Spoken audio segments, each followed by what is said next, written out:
are here live at the Gathering of the Vibes on July 22nd, 2011 with, yes, that's the band, Primate Fiasco. They're going to introduce themselves. Woo! Starting with... Me? Yeah, you. I'm Dave Delarusso. Oh my God, you are Dave Delarusso. I had a feeling you were. I'm sorry, there was a whole criteria that I was supposed to tell you about. Yeah, I'm the banjo player, harmonica player, singer, songwriter, coloring book, illustrator. Yeah. Nice. Oh, you do the coloring book. I do the coloring. Love that coloring book. And then, of course, to your left is this kid named Steve that I think is named Chris. Steve. Steve. Yep, Steve. What do you play? Clarinet, saxophone. Clarinet and saxophone. Nice. You play them very well, by the way. Thank you. I'm a big fan, actually. And you are? My name's Nick Borges. I'm trumpet player, singer, auxiliary percussion, stunt coordinator, and rodeo clown assassin for the band. That happened. First and all right, Jay Whitbeck on the Suze and the tuba, waboo swaboom, spirit keeper of the north, and in charge of getting radical. And finally, I'm Chris. I play the drums, and I keep Jay from getting too radical. excellent. I like this. Radical politically, socially, musically, or all Randy of the above? Savage All the radical. below. All of the below. And finally, this guy that's trying to sleep here with his... Our lovely helpers, Emily Duff and Oswan. That's our cinematographer who's Yeah. going to help us combat Cinematographer. Emily Duff also plays the saxophone. Emily Duff? Yep. God, I've heard of you. She plays the mean saxophone with us, and Oswald also has an album that just came out. Do you guys? He's in fact a musician. Nice. Yeah, it's actually a really, really good album. You should get it. It's called Violent Laughter. Violent laughter. Violent Laughter. Violent laughter. Oh, no. Is that the violent laughter sign? What is he doing with his knuckles here? It's very confusing. I love it. And this is when. So how did it all start, this Primate Fiasco thing? Summer 2000. That's not when the band started. That's why it started. There was a Six Flags Dixieland band that I was part of. We walked around Six Flags playing for people who could care less. And no stage, totally acoustically, just like this. And that summer I took a vacation and went to Gathering of the Vibes and had this really great idea about who would probably rather hear our music. And then it took me years, but in 2006-ish, I assembled a band, and here we are, 2000, whatever it is, and playing at Vibes. Nice. You want to do it again? Take 3? Man, how did this Primate Fiasco stuff all begin? Well, I'll tell you. Yeah, why don't you tell me? It's in 2000. There was a Six Flags band, Six Flags New England. It was a Dixieland band that wandered around the park, playing without a stage, without electricity, most of the same instruments. And I was in that band, and I took a vacation and went to Gathering of the Vibes 2000, right here, and I had this vision of playing for people who actually wanted to hear the slightly more experimental version of Dixieland. And then years later, I actually got around to starting the project, and here we are in 2000 whatever, playing at Vibes. Turns out it wasn't a bad idea. And you're from Jersey? Northampton, Massachusetts. Right. Why Six Flags? Is there a Six Flags up there? Yeah. There is. Six Is Flags there? New England. Yep. How many Six Flags are there, for crying out loud? Many. Several. Do you go there often? Probably too many. 6 million, I'm pretty sure. Do you go there? Do you go to Six Flags more often than you go to the Gathering of the Vibes? Not at all. No. We went there every day to work, Do and then never went back. you like carnies then? Sure. Yeah. But Well, there's a reason why last night we played under the Ferris wheel. nice. But there aren't many real carnies at Six Flags. That's the problem. No, that's not carny. No, Yeah. it's just 14-year-old girls that you're trusting your life with. Oh, yeah. Yeah. That's corporate. You know, when Yeah. you're big time like Further, you can go play the Best Buy Theater, and without even knowing, they have these Strike Force security. runs these fully functional, these police operations in the theater where they like tag team. They have these 20-year-old kids from Staten Island tag team you know, and like perform full-on police operations, totally untrained in law enforcement. I mean, like, I'm talking to these kids, they didn't even go to college, never mind have like police training, right? And yet here they were like arresting people inside the theater, which is all MSG shit, and it's all corporate. This is obviously, this clip is not going on Best Fest, I'll edit it. But, so I'm sure you're anti-corporate, right? I mean, it's not my favorite thing in the world. I don't have strict rules, but I try to keep it on the streets when I can. Do you feel the same way about Six Flags as you feel about Walmart?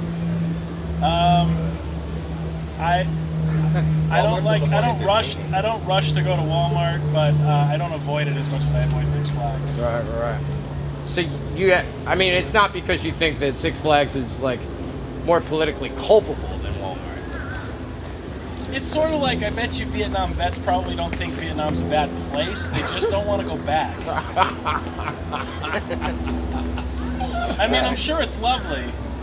I'm sure, there's jungle, there's beach. It's just, they might have memories. And I'm sure Six Flags is real nice. It's just, I wake up screaming sometimes. And it has something to do with Bugs Bunny. What have you done to purge yourself of this dilemma? I just avoid the place. Right. Yeah, it can be a terroristic environment. We try not to even work it into our story, and I've done a horrible job of that today. Clip 4. Post Six Flags Primate Fiasco. Ready? So how did this Primate Fiasco thing all begin? Really? Yeah, why not? We started as a Walmart band. We were the Walmart house band. We used to roam around Walmart playing in the cheap plastic crap aisle. That was the original Dr. Thunder. And who joined you next? Bugs Bunny. Steve was the first one to join. All right. This was in Arizona, actually. Arizona? Yeah. Steve It went from Northampton? It started in Arizona, actually. It started in Arizona. Yeah. So the Six Flags was actually in Arizona? No, Six Flags. this is getting all Quentin Tarantino on us. All right, I'll explain. So I was going to music school for saxophone. No. I was in Arizona, and Dave visited the school to kind of look for people to be in the band. Gullible musicians. He's like, I have this idea for a band, like, you want to play? And so I said, I'll give it a shot. And after the first rehearsal, it was clear that there was something there. And so we kind of started. I'm with you. We kind of started playing on the streets, and kind of just started, attracting crowds and stuff. Uh-huh. And so The streets of Tucson? Phoenix. Oh, Tempe, nice. Tempe, The Arizona. streets of Phoenix? Tempe. Well, Tempe, Arizona, like Oh, the yeah. college part of it. Not Phoenix. Not Well, technically. we played in Phoenix too. But not in the Maricopa County Jail or anything. No. Or what is that? Tent City. Yeah, Tent City, right. Yeah. Sunset Village. Is that a retirement community? Yeah. Like the largest retirement community in America before. Actually, I think Colorado Springs surpassed them a few years ago, but anyway. We're trying not to be, patently trying not to be political here. Anyway, we spent a little time in Arizona just kind of becoming a band and getting used to playing this kind of stuff, and then we got a gig out in Massachusetts. I don't know if you want to talk about that at all. We just needed the capital to move to the Northeast, and Six Flags gave us that paycheck for a summer. Part 2, Six Flags Part 2. Yeah. Oh, Six Flags Part 2. Yeah. We then worked at Six Flags for a summer. I thought you were never going to go there again. After that summer, we never. That was have not gone back since. That was a confused story. I think Six Flags has a way of warping your mind a little bit, but it gave us the ability to kind of land on our feet in in Massachusetts, and so while we were working during the day at Six Flags, we would play on the streets of Northampton at night, and kind of built some crowds up there, and then just played some kind of gigs around. I think then we played a gig at the 11th in Northampton where Chris, our drummer, happened to be in the audience, and he was just there to see the show because I think he was just friends with Dave at the time. It was kind of, they went to high school together. We've played music in the past, distant past. And so we invited Chris up for a tune, and we're like, all right, now we have a drummer. So then Chris was in band, and then who was the next one? I guess Nick was next. Nick? Jay. No, you were in the band. Well, technically Jay did fill in. This is a really long, boring story. I love this story. Are you kidding me? This is the kind of story that I like die to hear. I'm sure there's got to be someone else like me on the face of the earth. Well, we had a tuba player, our 6th or 7th tuba player. Yeah, isn't it odd that tuba player is the revolving door? Yeah. The band. It's our hot seat. Where did the rest of them go? Like the symphony? I don't know or where what? they come All from. mysterious That's not really circumstances good. like Spinal Tap. Yeah. The drummers of Spinal Tap. They get abducted by aliens.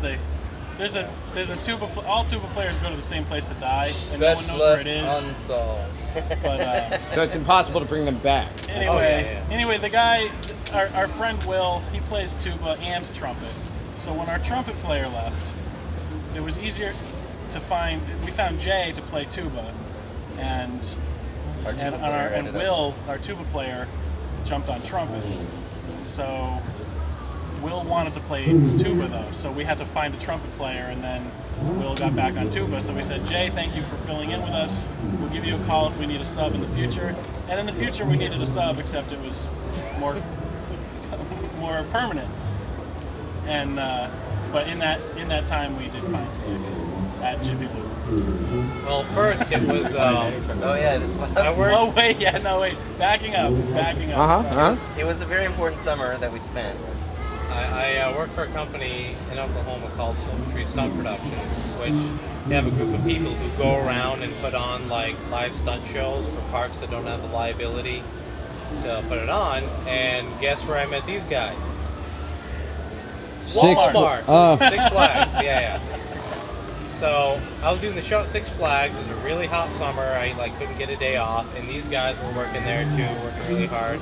Didn't even know about them, hardly heard. And all of a sudden my supervisor goes, hey, there's a Dixieland band up on the other side of the park that, and their trumpet player is busy this coming Wednesday. You want to play with them?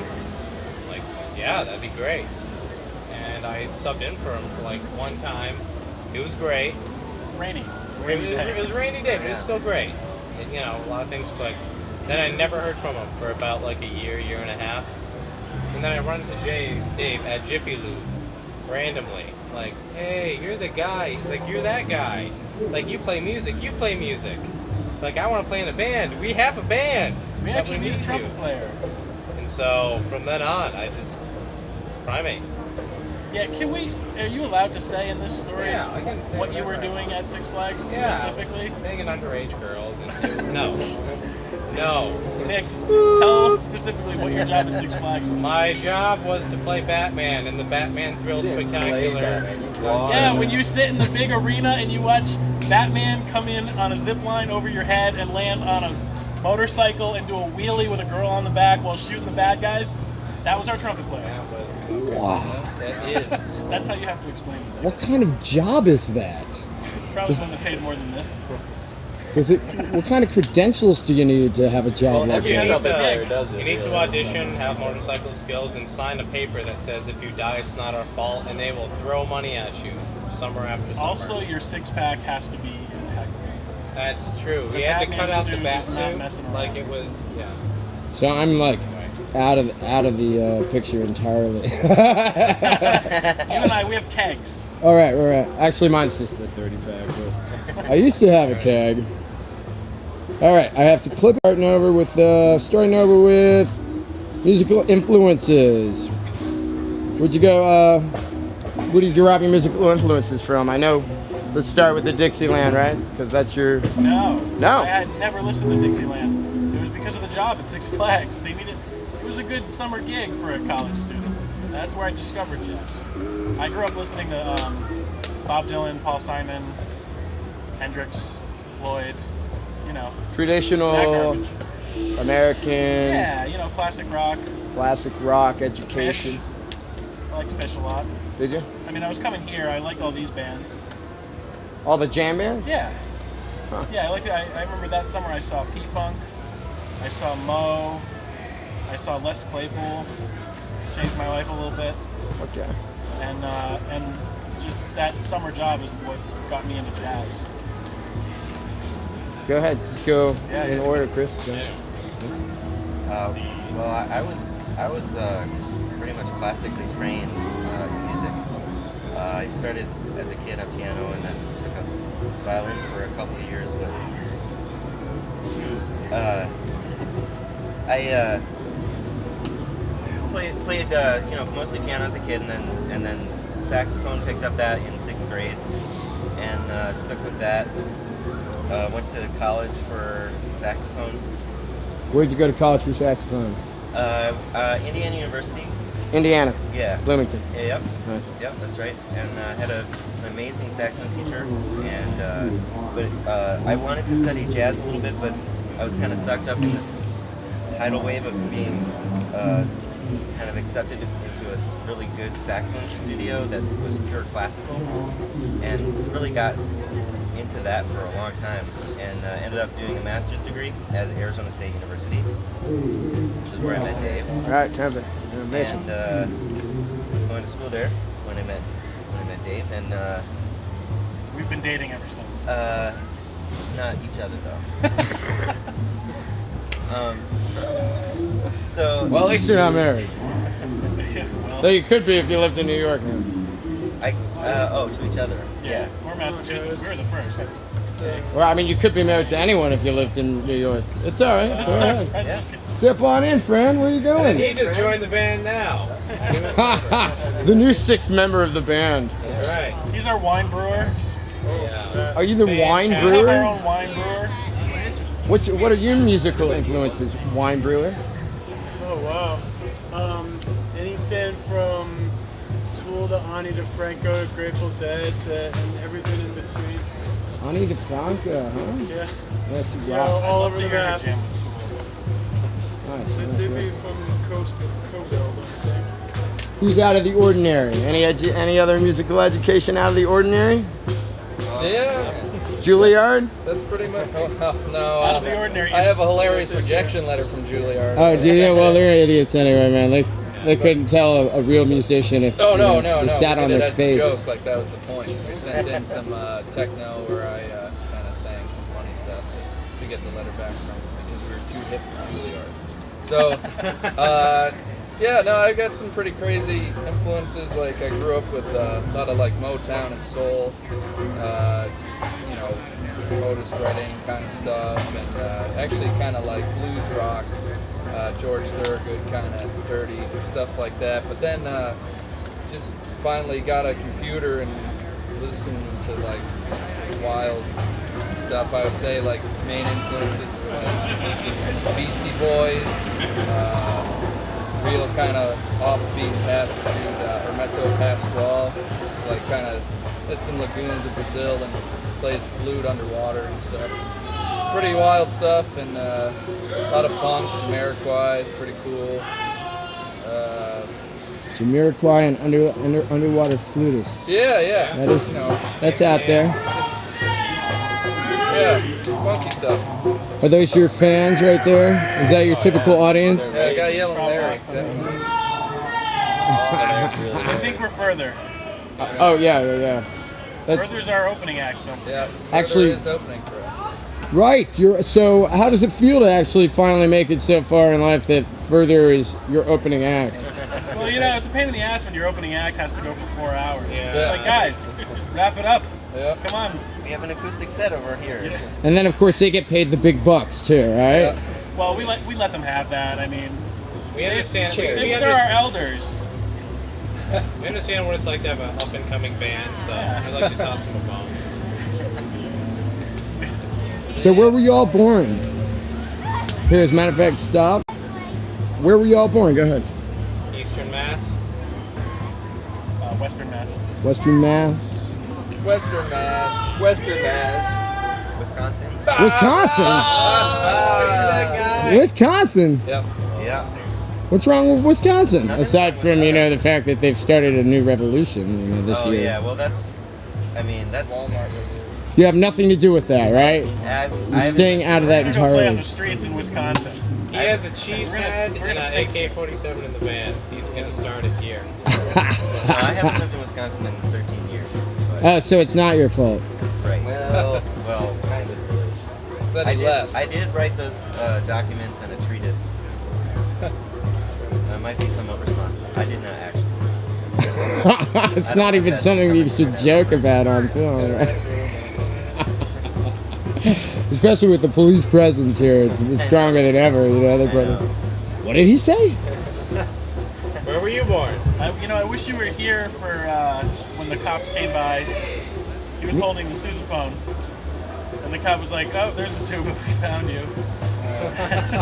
He said that they had what did they have out on us? I mean, he was joking, but Something. He was like, but it was just funny when like there was a cruiser like, They had an APB out on the sousaphone player. Yeah. yeah. He was like, "Did you play You Are My Sunshine?" Yep, that was you. We got him. It was funny. Yeah, they can be scary, but they can also have a sense of humor. Yeah, well, it was better than last year when we were playing and there was a guy getting tased right in front of our stage. Yeah.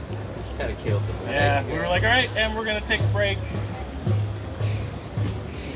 Yeah. Yeah, you know, I think I was there for that. I was there for that, wasn't Yeah, it was a bummer. That is a bummer. Not the vibes we were looking for, but And then the next day, all I heard people say was, "Don't tase me, bro." A thousand times I heard that, "Don't tase me, bro," and they thought it was funny. And I'm like, the only Yeah, it was reason you actually think it's disturbing. funny is because you weren't the one getting tased. yeah, and just seeing it was disturbing. I know, that's horrible. How does I mean, yeah. So you know, I mean, it's always going to be like that, right? It's the industry. It's you can't He even was blame also like. swinging at the cop, so I mean it was. Was he swinging at the Yeah, cop? It was a bad situation, After he like, got tased, nothing. he was running around naked. Was the problem? He was tripping too hard. He was so enthralled with the music. He was so enthralled. It was And very he ripped off all of his clothes. And then when the cop tased him, he came back too. He started swinging, got tased again. Do you actually ever encounter the attitude, the opinion that where people blame you for that kind of behavior? Like you incite those kind of. As musicians? Yeah. No. Oh yeah, no. Not yet. They don't No, I dare mean- say it to your face, right? No, the closest we get to that is if an establishment or an event doesn't want our crowd there. In Right. places where we're well enough known that having us there is going to change the scene dramatically. Right. There are times when people are concerned, but there are times when it's actually the opposite, where people hire us because we have a kids album and we're like a family-friendly band, and then the families show up and all of a sudden there's like hippies partying and everyone's like, "What are these people doing here?" It's like, well, you did hire the Primate Fiasco to show your thing, so. So this right now serves as an admonition to all parents that might hire you Yes. for like kids events, Yeah. or no, generally open public kids events. if it's open to public, you don't know who's going to show up. They might be old people. Ah. It's true. Yeah, Retired people. that They whole come- following from Phoenix, Totally. This was their punk rock, man. Sun City. This was their punk rock. You're the punk rock, right? The Well, Dixieland, the 20s and 30s. right? Punk rock. I mean, we also highly tailor our sets to like who our crowd's gonna be. I mean, today we'll go into like spacey jams and everything, and really extend things and experiment outwards. If we get hired for like an ice cream social with no one under 60, you know, it's gonna be traditional. It's got to be, you know, whatever the point of the gig is. You just got to adapt. Although it is pretty cool to be playing a traditional song and then you break into kind of a funk beat. Yeah. And like the old white-haired ladies what is this? This are is still exciting. bopping their heads in the same way that they were for the ragtime stuff. They just- So It so proves that it's all just perception. right. If they love it and it's funky, they don't know that they're listening to funk. but I think they're listening to jazz. So now that you've opened that door, by the way, who would you say is the Johnny Rotten of the 20s? Bix. Yeah. Big spider bat. Yeah. You should hear some of his song names. Gagging on Bix. But seriously, Not really. Bix probably, yeah. You do any Eddie Cantor? I don't think so, no. You don't do the beer song? You ever heard the beer song? Lots of songs on beer. Yeah, we drink plenty of beer. There's beer in all of our songs. Yeah. Oh, there's beer in all of your songs. Yeah. So then you have to learn the beer song by Eddie Cantor. It's like, in heaven there is no beer, that's why we drink it I here. know that one. Yeah. That's like Wisconsin's national anthem. The Wisconsin national anthem. Right. Wisconsin's state anthem. You have to know it then. All right, we move about, and we kind of got education, but once again, you went to Western Mass. What's Western Mass? Great Barrington. Northampton, Springfield. Here's the funny part. The western part of Western Mass is in Western Mass. That's called the Berkshires. Right. Western Mass is kind of like a little bit more towards the middle. Yeah, it's- Pioneer Valley. That's what we call Western Mass. Right. Where the railroad goes. Yeah, it's a very 91. bad labeling system. 91 North is home. Yeah. So east of October Mountain. That's west. East of October Mountain is west. That's right. And where does Western Mass begin? Yeah, past Worcester to, hill towns, I'd say. When you say Western Mass, you're all from Northampton, Yeah, Pioneer Valley is a much more accurate term. Amherst, Yeah, Hampshire College. yeah, that's right. But none of you went to Hampshire College? We've played there. Have you played there? That's Played the, Hampshire Halloween. that's the important thing, right? Hampshire Halloween just this last year? No, it was Like I think 3 it years was before. like it was a few years ago. Yeah. With like Soul Line, Do that every Soul day. Life, somebody from Soul, I think Kraz was there, that was and a few other bands. I forget who. They have some good acts there, but we haven't been there in a couple years. We've been with Bread and Puppet the last 2 Halloweens actually. Bread and Puppet up north Yeah, in Vermont. yeah. I mean, they came to us, but that's the one you're thinking of. Yes. They come to you, what do you They, mean? we did shows in Northampton, Oh, all right. but yes, the Vermont Bread and Puppet. All right. Actually, we covered Northampton, haven't we? So it's Northampton, you say Western Mass. Yeah. There's no one out west. No, Berkshires. that's Berkshire land. It's They're all another from dimension. Northampton, and then there's Wisconsin. Yeah. Which, by the way, is now Madison. It's Wisconsin Rapids is where I grew up. Or went to high school. on the river. On the river. You got any songs about rivers? Down by Down by the riverside. It's a great one. Yeah. It's a good one. But what's the story with the vibes? So You go don't have the start vibes. back in the beginning. Oh, I can tell you this story. Yep. We were playing at the Acoustic Cafe Uh huh. in Bridgeport, Uh huh. and there was nobody. It was our first time ever playing there. Bridgeport hadn't really heard of us yet, and we were playing a set for the bartender and the sound guy. There was nobody there, and we took our set break. We went outside and started playing on the street, which I believe was January. But we played on the sidewalk just long enough to get everybody out of the other bars, and then paraded them back into the Acoustic Cafe, where we then played our second set for more of a party. And basically a couple people were from Vibes were there and saw it, and we are now friends with those people. Scott and Lauren, good buddies of ours, and they heard about our idea of being able to roam around and do strolling entertainment. They, being the good people that they are, understood that that's a valuable thing here, and they were really excited about it. So Right. that's how this happened. How's that working out for you? You ever have any negative experiences with roaming around? Roaming around? Yeah. Well, it's harder work. Yeah, It's a lot harder work, but It's it's a lot also harder. more meaningful, to me anyway. sure. There's a lot that's a lot easier on stage. Because you're bringing the music to the people. Yeah. I mean, that's just a fundamental It's difference. dangerous. It is dangerous. People can, if somebody bumps into the trumpet, like, he could lose teeth. I mean, and Or people someone could easily lose hearing because you're right up there. I mean, someone could Equal walk right up to you and exchange. the trumpet could blow out their eardrum, It's right? an equal it's harder work. We don't have microphones. We can't tell people our band name. You know what I mean? We just have to hope that they read it on something and take a flyer and. But everybody knows who you are. Hypothetically, we work hard enough. Yeah.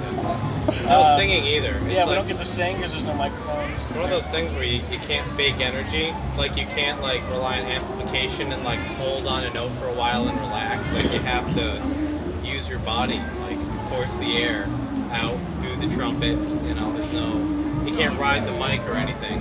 Which is easy for the guy with the six-pack, but how's it working out for everybody else? We have to play really hard. And the other thing is about this style of performance is that, you know, a band on stage waits, you know, in the green room, they get plenty of fluids in them, they do whatever they need to do to get warmed up, and then they walk out on stage. And then when they're done, they walk back into maybe an air-conditioned room again. Right. And here's our green room. Yeah. And it's about a half a mile from wherever we're going to play. Right. Upper 90s right now. Yeah, it's 200 degrees out. In case you're looking at this in the future and forget, it's hot as balls right It's now. hot. I will right now. never forget today. So we carry our stuff, and fortunately we have good people with us helping us out, and we get to where we're playing and we're already exhausted. But it's another thing. Like I said, it keeps it a little more real because we're on the same page as the audience. You know, when I see people that are just drenched and sunburned and exhausted, but they're swaying with the music, I'm just like, yep, I know exactly how you feel, man. So that's one thing that's harder about the roaming.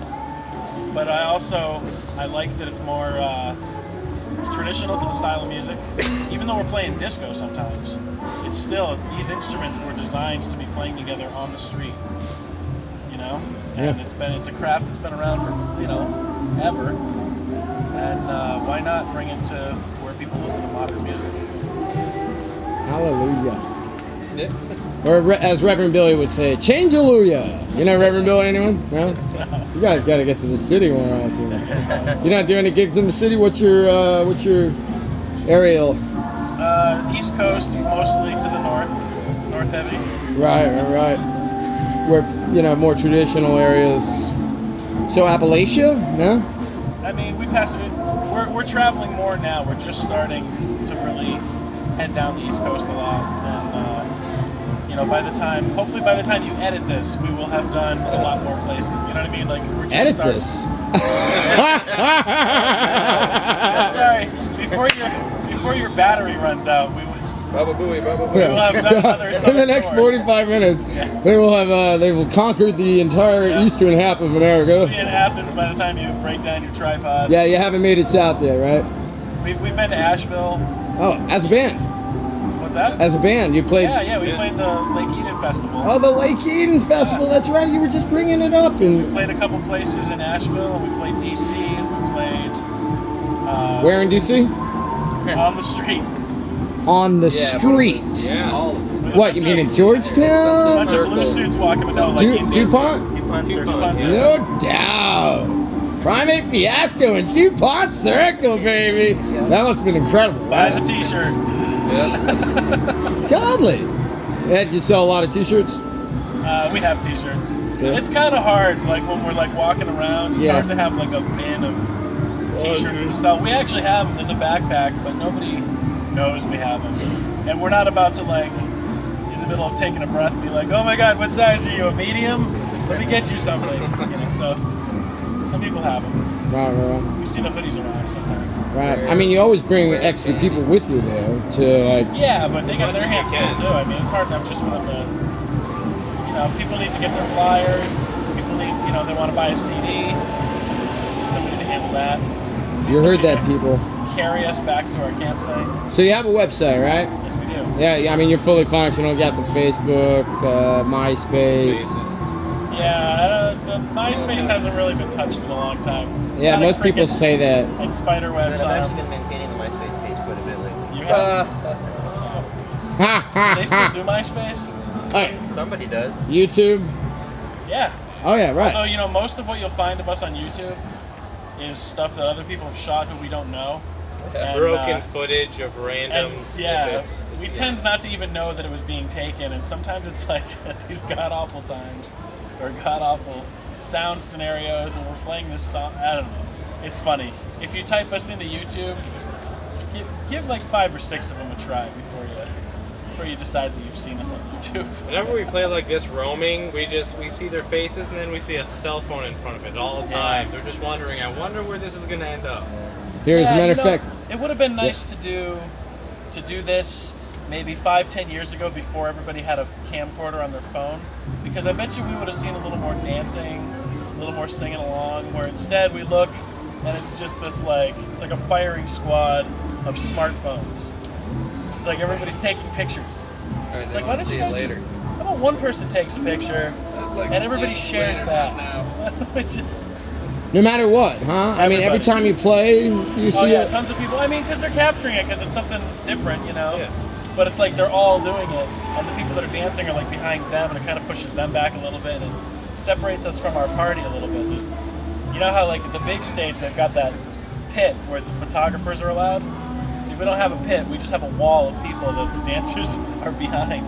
I wish I could say I have no idea what you're talking about. That's right. Yeah, to get press credentials at this place is I mean, you might as well be conquering Hey man, you're getting an interview with the Primate Fiasco. Come on. We're like herding cats. This is a really exclusive thing. Here, I'll clip it. We were talking about what it is to be out like on the street right in front of people and like in the mix with them, and everything from our just how our sound is to the light show to just everything that's random that is part of our show. People should understand that our behind the scenes business, our booking, is a little bit grassroots as well. We actually don't go very far without fans and friends who meet us at these shows getting in touch with us and telling us what their favorite festival is and where they're from and where their venue is, and bringing their friends and contacting that festival and saying, hey, I saw this thing in the campground and I think you should have it at the Fest next summer. And that's how we make it happen. So whoever's seeing this, you're kind of on our team, and thank you for your help. What did you just say to me? No, it's so different. We're not vendors or staff or really a band that's on a stage, so we're such a different, unique thing. Festivals never really know how to deal with us as far as, like right now we're wearing staff bracelets. Last year was a vendor bracelet. There's never a good way for them to figure out, like they don't quite know how to deal with us. And so any festival that has us, it's already a compliment to them that they're even like trying, you know what I mean? That they've even like made the effort to like deal with what is actually not very hard, but they try to take care of us, and it's and it's such a different thing that it's only the good festivals with good people at it who will even consider busting out of the box like this. Because all you do is roam around. But tonight you have your own stage, right? No, we don't have a stage. We're on the schedule to do a roaming show. We're doing it all weekend, but they put us on the schedule once, I think, just so that. That's just silly. I'm not sure why. I'm sure they've got a good reason. They always have a good reason. Oh, maybe they're gonna put you on the back of a truck. No. No, I think we're gonna do what we always do. I think they were just putting us on the schedule so that people would understand that it's like to look for us, that it's sanctioned, that that it's part of Vibes. That we can expect that you'll be roaming. You will be roaming through our campground. This is your gift from Vibes to you. Here's your band. That's beautiful. They're owning it. They're claiming us and letting everybody know that this. You love the vibes, don't you? You love the vibes. Yeah, man, they're vibes, man. They're the best, aren't they? All right. Whatever comes to mind right now, channeling Latitude North, Wabu Spirit Keeper of the North, and Waban. Now, talk to a young, gnarly gentleman by the name of Tidwell, and he's off on the island right now. This is true, and his father has recently gone to island to the west in Hawaii. He's an avid surfer, Al Jangle. Keep on the scene now. Lot of kicking kids. Lot of. Why did you kick the kids? Kicking kids is really just it's a term.